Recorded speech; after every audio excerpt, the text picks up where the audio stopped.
There are many educators around the province who are interested in teaching English First Peoples courses, but they're hesitant because they feel that they don't have strong enough cultural background and knowledge to teach these courses and do them justice.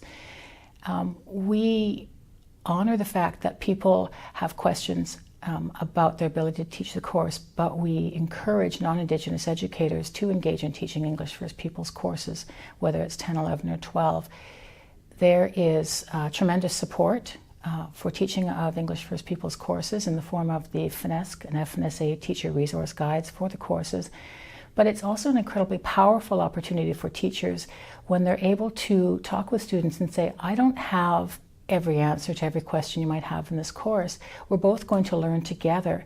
And that modeling for students can create incredibly rich, powerful learning experiences for all involved.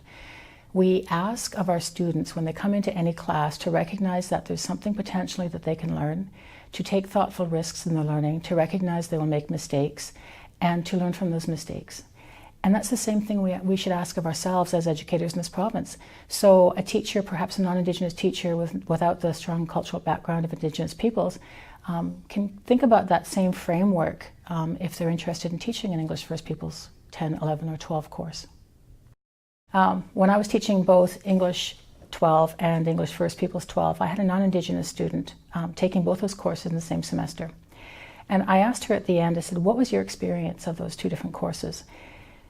Her response was she understood why we studied what we did in English 12. She said, but she enjoyed her experience in English First Peoples 12 in a way that she had not anticipated. She said what we read and looked at and thought about and talked about was real to her. It was contemporary, it was alive, it really made her think and push some of the paradigms that she'd come into the course with respect to Indigenous peoples in this country. And I think that's an opportunity that we should be able to provide to more students across the province. I have a colleague who has taught English First Peoples 10, 11, and 12 courses for some time, and she's shared many stories about students who have come into English First Peoples courses. Some students coming in with a very strong academic background in composition, in their reading comprehension level, who are going on to a research university to study English. And she's had students coming in who would describe themselves as hating English courses because of their previous experiences. The English First Peoples courses are designed to support a pedagogy that is strength-based, that honors the passions and backgrounds of the students, that helps them explore who they are and the connection between their identity and their learning. The connection between who they are and their environment and the land, the connection to who they are and where they want to go and who they want to be in life, the connection to who they are and to what has come before them. And those courses support that inclusive model of education, and in doing so really provide an example to students about how we as a society can be healthier.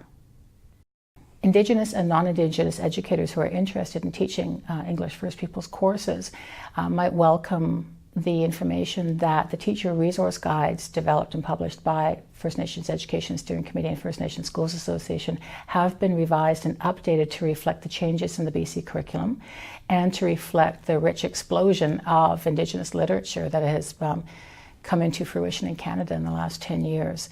So those guides are a great support for teachers who might be a little hesitant or might not be sure of the strength in their background to teach the course effectively.